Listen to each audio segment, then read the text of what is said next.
সকালবেলা যদি চায়ের সাথে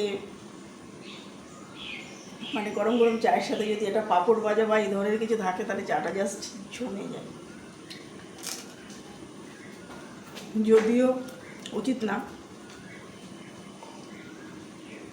ফার্স্ট মর্নিংয়ে এগুলো খাওয়া,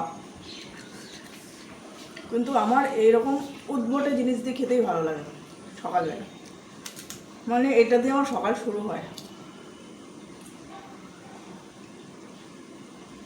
তো কার কার চা খাওয়া হলো, যার যার চা খাওয়া হয়নি চলে এসো, চা আর পাঁপড় ভাজা খাওয়াবো। তো সবাইকে শুভ সকালের অনেক অনেক শুভেচ্ছা,